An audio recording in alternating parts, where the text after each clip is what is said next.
me about it. Come on, let's talk about it. Change up the things you see. Open your mind to possibilities. Find your power, passion, and your purpose. You know it's time for you to walk in greatness. Let's murder mediocrity. Slay your goals, live out your dreams. Right now. Inspirational perspective. Leadership in the black community is what I believe even less effective than the survey says. Where 11% of leaders in North America can be considered effective, I believe that in our community, it is even lower. And I shared the reasons for that. Because in the black community, often many of us have had traumatic passes. And because of that traumatic past, it impacts our executive functioning. And this is why I believe therapy is so powerful, because in many ways it allows us to heal and rewire the brain. You know, the brain gets wired into patterns, and so we rewire the brain in a way that allows us to think from the neocortex versus the amygdala. What is the amygdala? The amygdala is the part of the brain that's fight or flight. When you've gone through lots of trauma, then typically that's where you sit, you know, knee-jerk reactions, doing things, and imagine following a person who leads from the amygdala. That in itself can be traumatic. But often we are following people who lead from the amygdala, or even if you say something to them, the amygdala is triggered. The response they have as a leader triggers you. And so you have two people perpetrating some level of trauma on each other, right? So many of us lack executive functioning because of our upbringing, which is why I think therapy is so powerful. And I also believe that in many ways that this is the reason why there's a lack of succession planning within the community, within the black community in particular among our leaders, but a lack of succession planning overall. You see this pattern perpetuate itself, not just within our community, but even in the business community as well, where there's a lack of succession planning. There's a lack of succession planning because succession planning requires strategy. Strategy requires executive functioning, and most of us are fighting the daily fires of the moment because we haven't built up our executive functioning, our strategic functioning.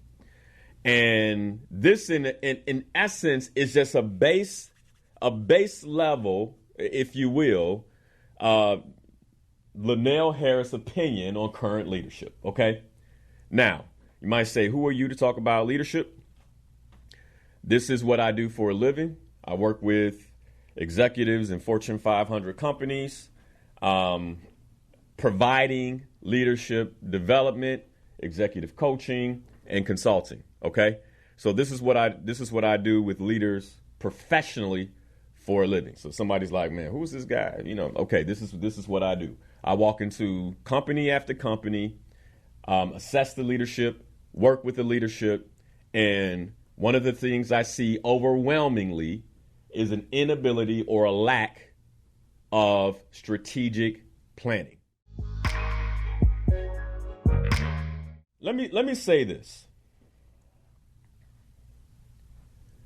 In order to build anything solid, it must be built on a solid foundation.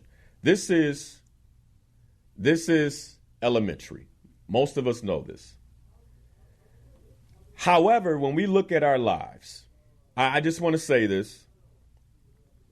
When we look at our lives, most of us did not grow up on a solid foundation. Now, some of us have been blessed. We were blessed with phenomenal parents and a phenomenal situation.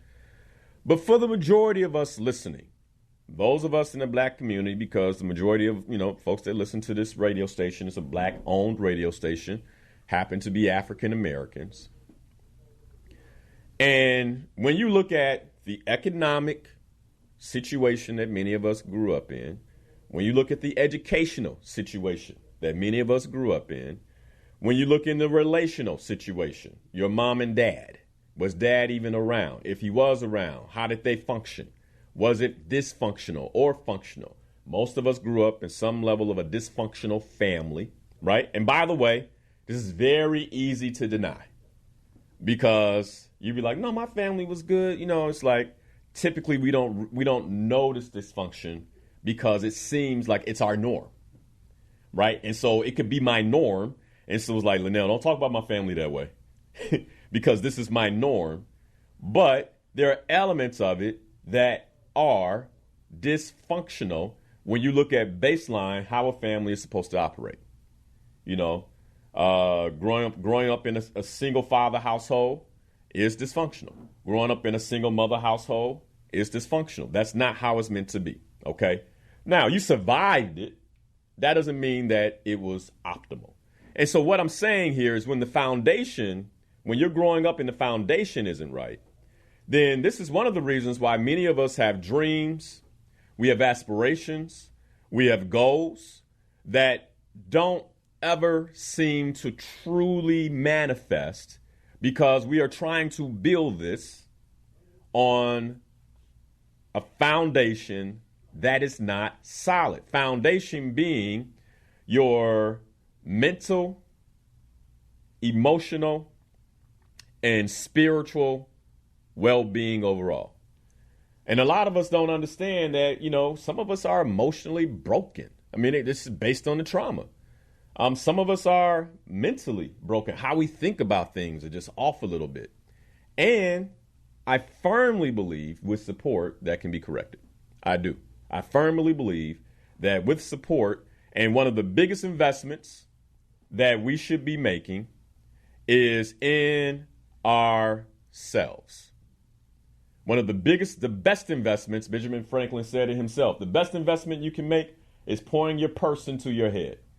Pouring your purse into your head. And when I say that, I mean it almost literally, because by pouring your purse into your head with therapy, with coaching, with that type of support, it allows you the ability to begin taking over how the amygdala has you function on a regular basis, moving to a neocortex strategic type of thinking.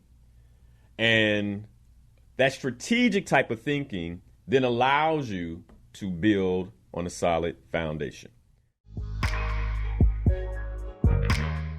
We covered respect as characteristic number one. We covered integrity. Leads with integrity. Now, when you think about integrity, what I think about is leading with consistency, right? I'm consistent. I make commitments. I keep my commitments. I take actions aligned with my commitments, and I speak that way. Number three, values-based leadership. Write this down. Values-based leadership. Now, what is a value? What is a value? A value is one of those things that it's a merit, you can say, right? Like think about merit-based leadership. What it does is it gives you an advantage as a leader. Here's why. Because when I'm a values-based leader, the people I lead know my values. I actually communicate those values. These are the things that I stand for. And one of the things that troubles most people who follow leaders is that they're unpredictable. But when I have values that you can actually call me on, let me give you one of my personal values. And by the way, this is why I believe so many leaders are ineffective, is because we ourselves don't have a solid foundation to stand on.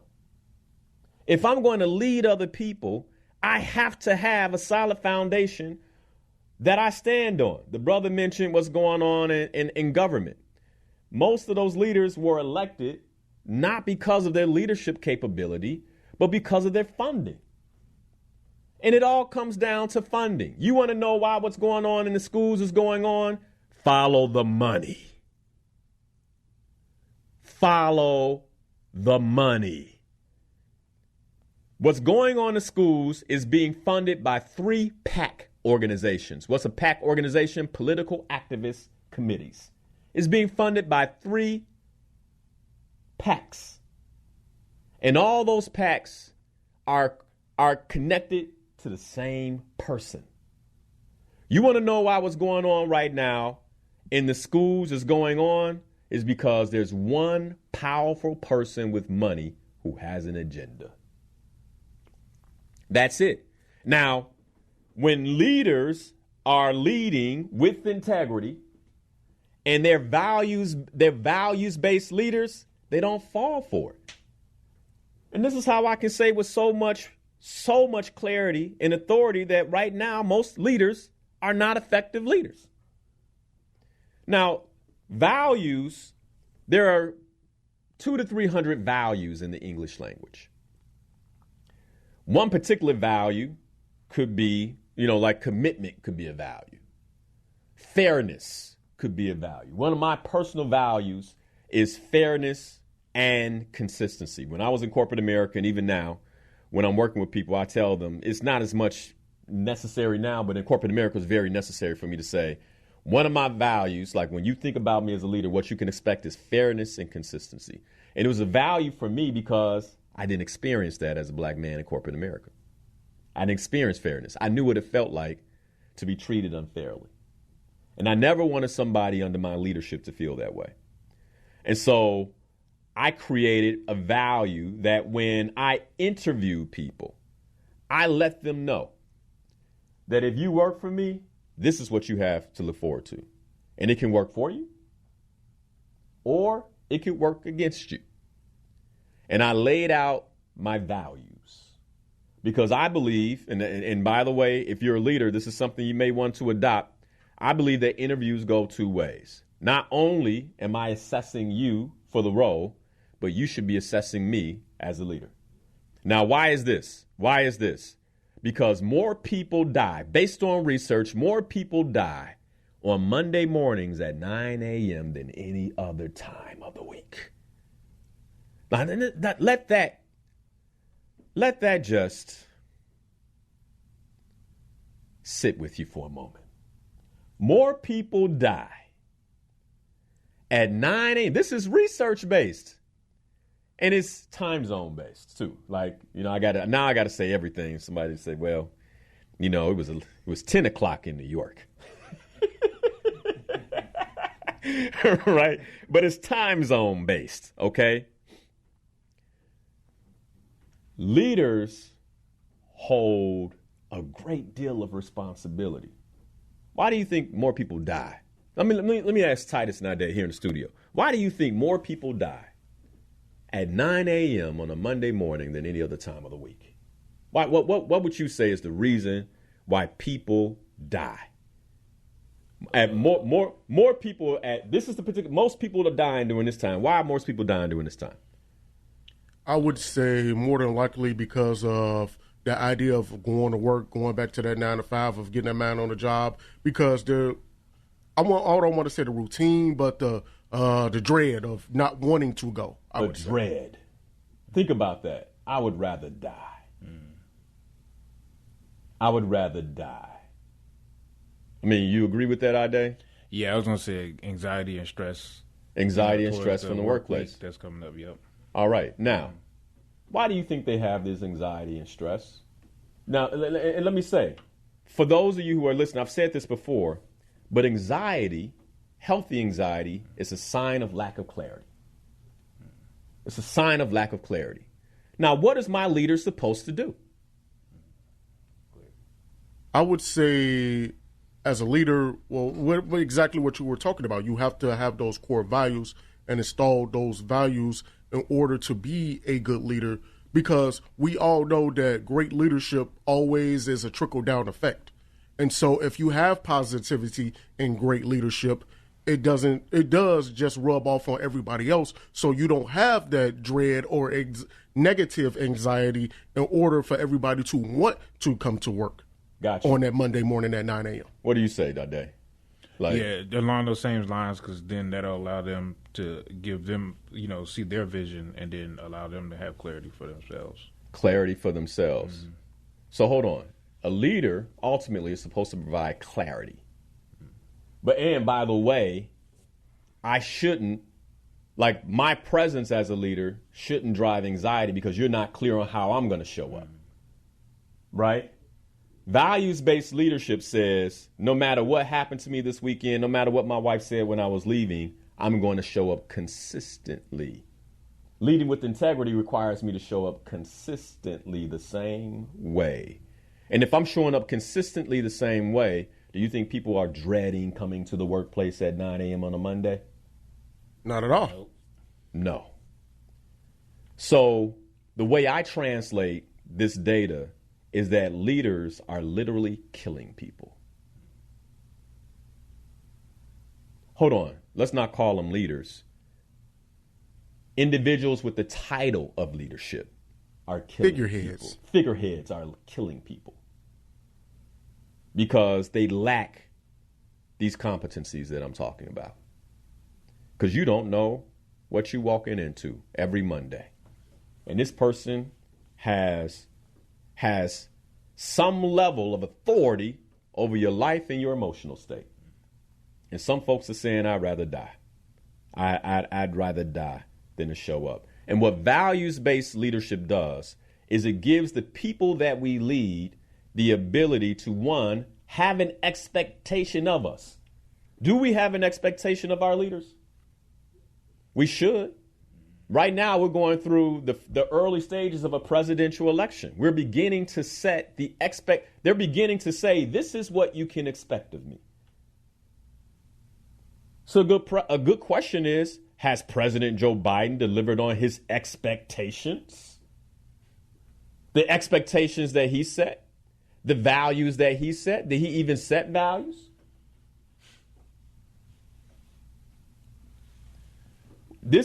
I did the show on propaganda before doing leadership. Because what happens is we get sucked into the propaganda of the leader without really stepping back and saying, wait a second, what is this leader's values? And as leaders, if you are a leader, the people you lead should know your values. You should have 5 or 6 values that you can say, you can call me on this. If I don't show up this way, you can call me on this. Because how can I hold you accountable if you can't hold me accountable? Leadership is a decision. Following is a decision. And so why would I follow somebody who I can't hold accountable for the expectations that they set for me as the leader? So then what is number 4? If number 3 is values-based leadership, and every leader, by the way, I do a course in corporate America where I support leaders in distinguishing their values. So think about this. Many leaders are leading, they don't even know their own values. No wonder people come to work and they're like distraught, stressed, emotional, full of anxiety. No wonder. You have leaders who don't even know their own values. So I'm just showing up any kind of way. I'm mad because they got my order wrong at Starbucks. So now you got to deal with that type of leader? I'm having a bad day. They got my order wrong at Starbucks. It's going to be one today. Don't bother me. How is that leadership? And then here's the thing for those of us who choose to follow folks like that. Because here's the thing. Many of us choose to follow. Consider that you're following based on your trauma. All they're doing is showing up the same way that you're used to. You're used to being treated like that. You attract people like that. This is why I keep saying we gotta heal, we gotta heal, we gotta heal. So then next is holds people accountable. Now, you got some leaders out here who will woof and say they're big and bad until it's time to hold somebody accountable. And there are multiple ways to hold a person accountable. I'm talking about true accountability. True accountability is not screaming at somebody, being emotional, telling them everything they did wrong. True accountability is a conversation. True accountability is a conversation. The ability to say, here was the expectation that was set, and this is where you landed. And you didn't land where I needed you to land. You didn't land where I desired you to land. You didn't land where we talked about you landing. Holds people accountable. And then characteristic number 5 is provides timely feedback. So not only am I holding you accountable, but I'm doing it in a timely way. I'm doing it in a timely way. Now, when I heard this about accountability, because if we go back to what I talked about in terms of how this data came about, it came from the people that were being led, if you recall, okay? And so I had a question for the individuals who put this together, and I'm like, wow, it seems interesting to me that people would say that accountability is what they want. And it might even sound interesting to many of you to think that leaders aren't holding people accountable. They're not having the conversations they need to have, and they're not doing it in a timely way. But when you look at the business environment, you understand why they aren't. Because most of us are worried about the present moment. We're fighting the fires of today. And so we're not taking the time to have the powerful conversations that will strategically move us and the team forward. This is why right now you can go into almost any institution, any community, any church, and there's somebody just acting out and ain't nobody doing nothing about it. Hold on, like just, and they'll say, well, what is he doing about this? Well, I said something to him, but it seemed like he don't see it. What is she doing about this person? Well, we talked about it. They said they were going to say something to him, but I haven't seen her have that conversation. It doesn't appear that she's had that conversation quite yet. You want to know why I believe it's going to make some folks mad? You want to know why I believe most leaders don't take the time to hold people accountable? Because they don't love them.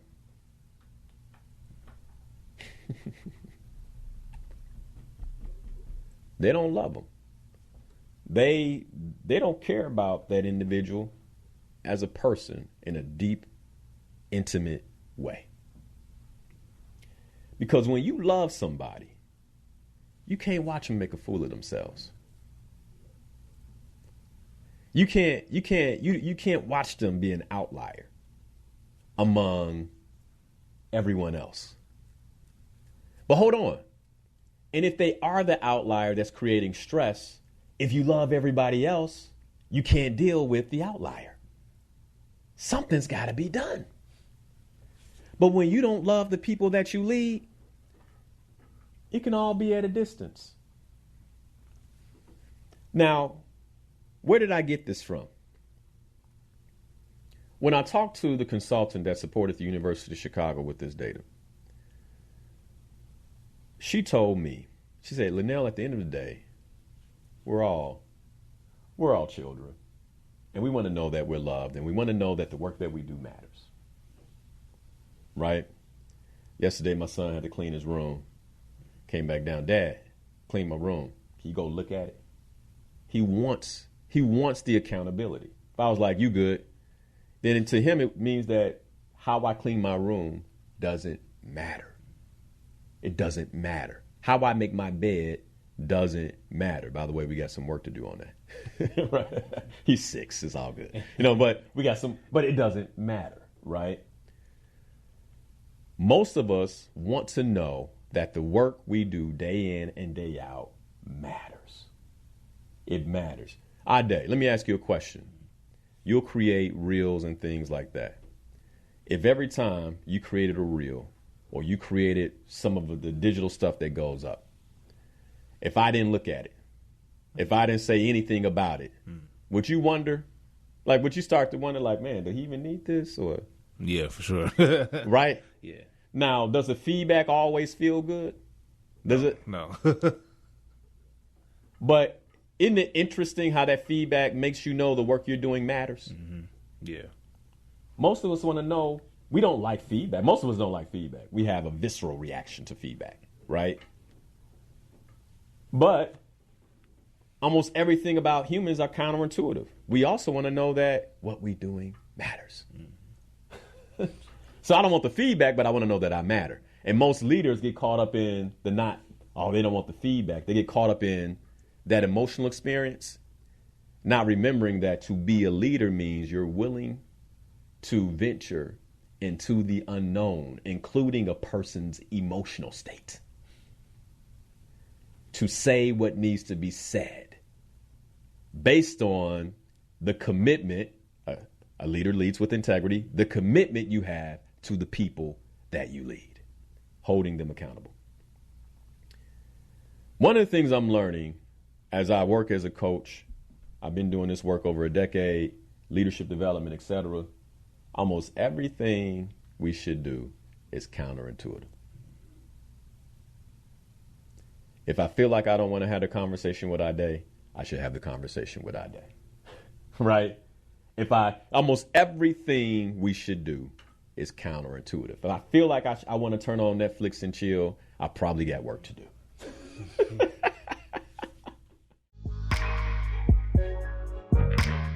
Last, characteristic number 6 is effective coaching. Now, let me say this, leaders.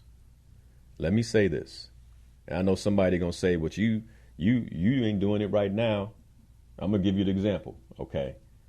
Effective coaching. When I first went to get my coaching certification, the very first day of the course, the master coach that was teaching the course said, "I'm going to give you the hack to being a great coach. And it's in your biology. You have 2 ears and 1 mouth. Listen 2 times more than you talk, and you'll be a good coach." Right now, let's take that to leadership. Effective coaching. When I see effective coaching, what I think about right away is effective listening. And if I'm a leader, I'm listening to ask powerful inquiry questions. So when I'm talking, I'm asking a question. I'm not telling, I'm asking a question.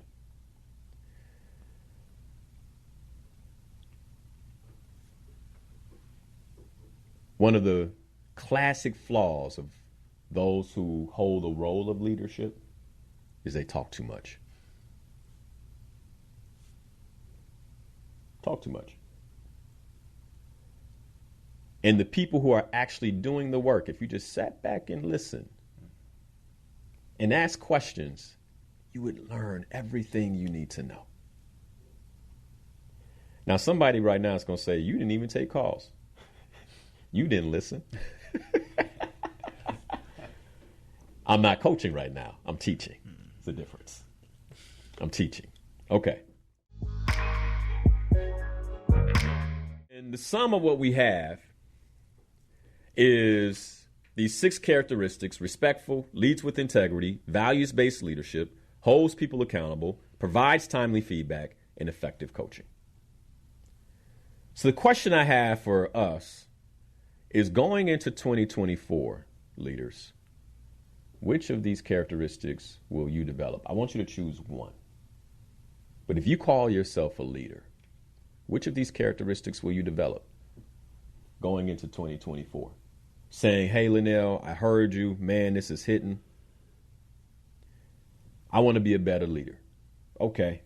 Which of these characteristics will you take on developing? On Thursday night, I talked to the Slayer Goals members. We talked about developing character. Like, you can develop character as a human being. You can have a character flaw and develop that character flaw and make it a stronghold in your life.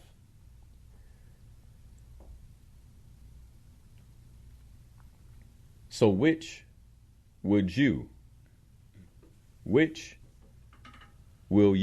develop going into 2024? Now, I would say for myself, I would go with values. I think I should learn to stand on my values more. Yeah. And here's the beautiful thing about values, especially, I want my men to listen.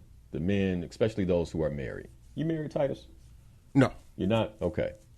Well, when you get married, you and I, this is something to keep in mind. Often, the sisters they will critique us for being predictable. Right? But they don't want you to be any other way. Let's be clear. They don't want, and by the way, you could be exciting in how you take her out, the things that you do for her, surprise her with things, but otherwise, when it comes to how you lead your home, you want to be predictable. Values based, like she knows your value. She knows like my husband ain't going for that.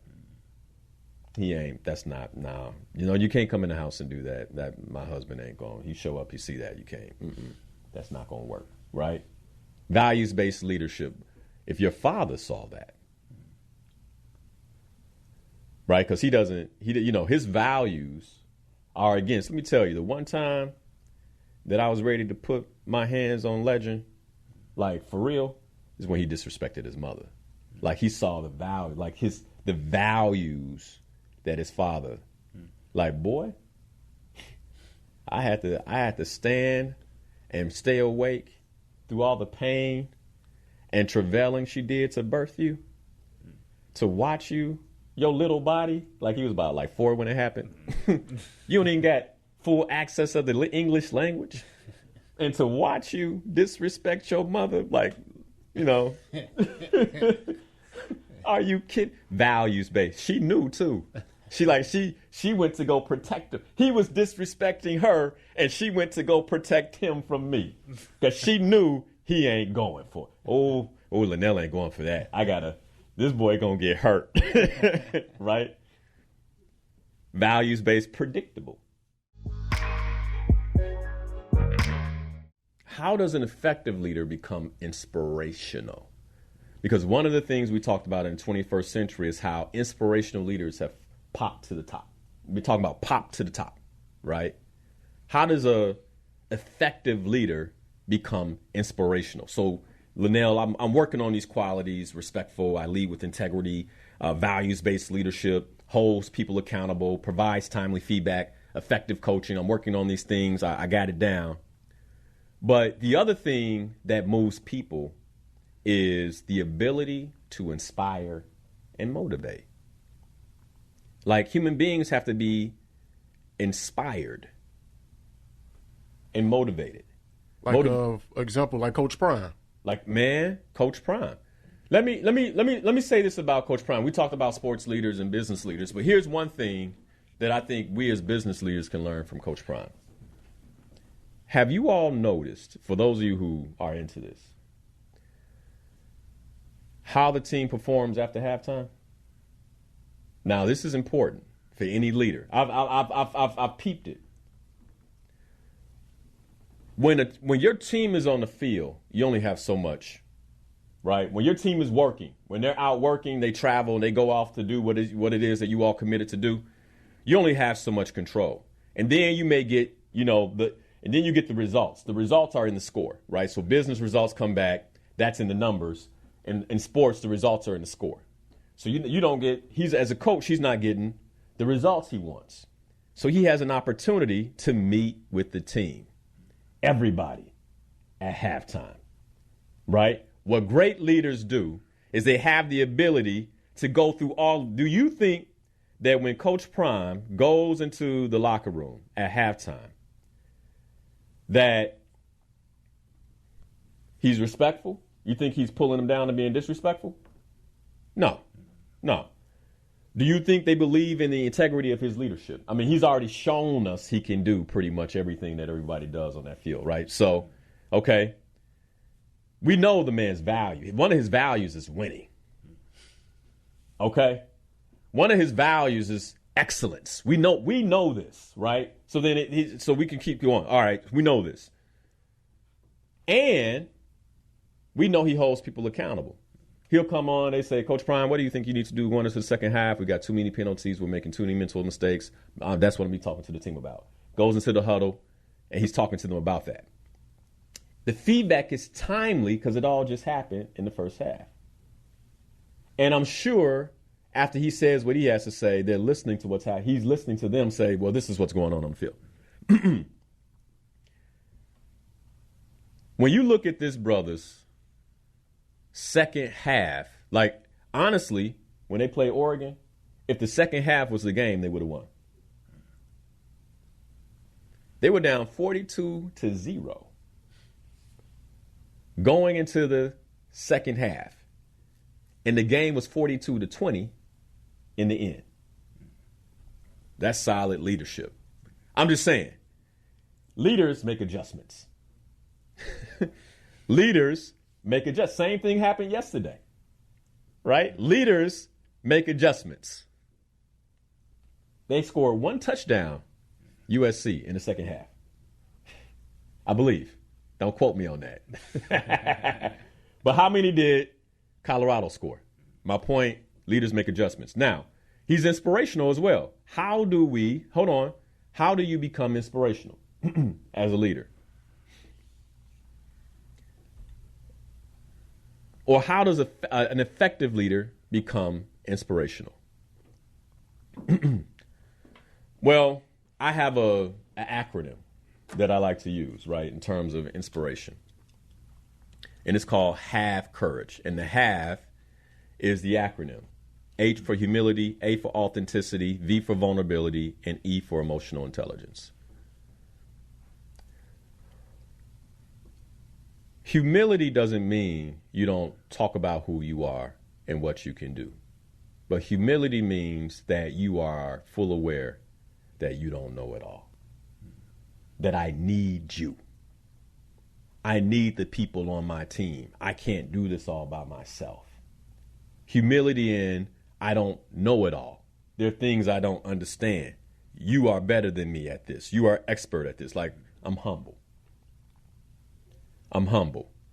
Authenticity is I'm real. Don't we know that humans are by far the best fraud detectors in the world? When somebody's being fake, you know. You can sit down with them and they get to talking, you go, okay.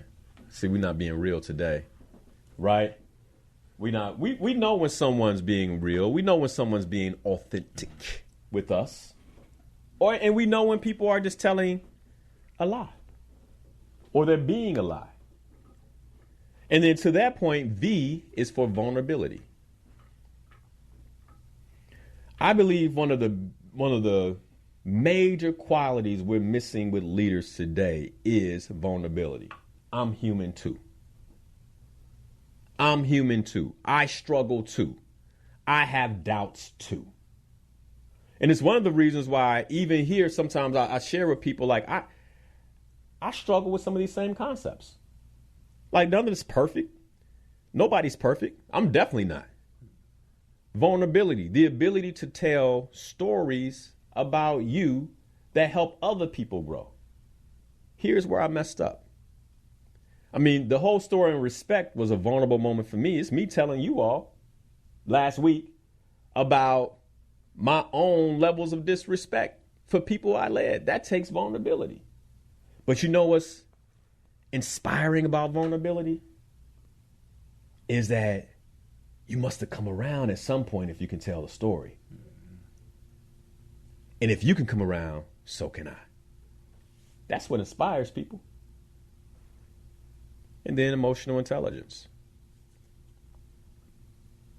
My ability to lead, understanding the emotional impact that my comments may have on other people. I was going to talk about a leader earlier, and I cut myself off because I thought about, well, this could have an emotional impact. The leader's gone. The leader's dead. These are things that people know. It's common knowledge, but it don't make sense to bring up right now. I'm like, that could have a negative emotional impact on the audience. Let's not talk about that. That's why I was like, I'm not going to say it, right? Emotional intelligence, like thinking about, here's what I want to say and how is it going to impact other people? We got a lot of powerful leaders who could become effective, but they're missing just one or two of these qualities. And I think one of the biggest is emotional intelligence. One of the biggest is emotional intelligence. Like, people are not getting on the boat because you're not emotionally intelligent. You're not asking yourself, when I say this, what's the emotional impact on the people? Instead, I'm saying this because it emotionally vindicates me, makes me feel better. A lot of marriages break down because the folks in the marriage aren't emotionally intelligent. What's the impact of my words right now on my wife? What's the impact on my husband if I say this?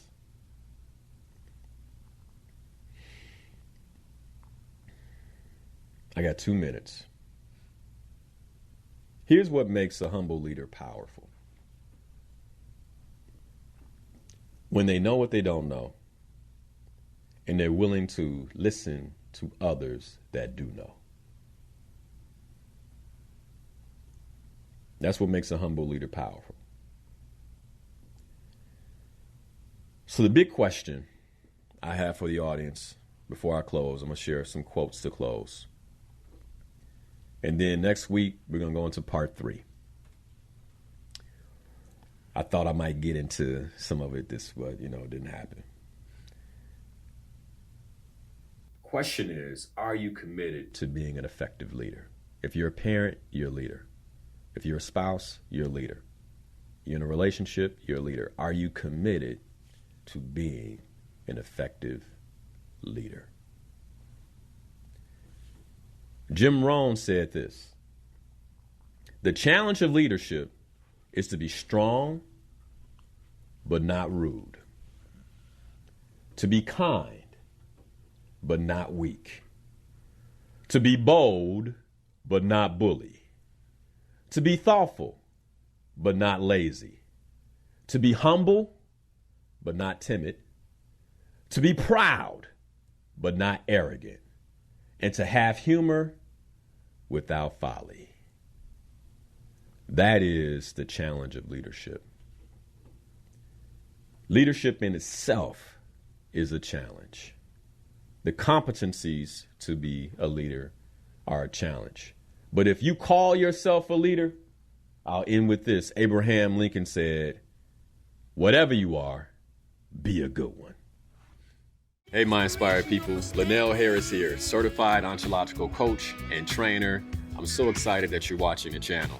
By the way, did you know you can catch the show live at 7 a.m. to 9 a.m. every Sunday morning? You can. All you have to do is go to my Facebook stream, Coach Linnell Harris, catch the stream live, or you can listen to the radio show via iHeart at WVON 1690 AM.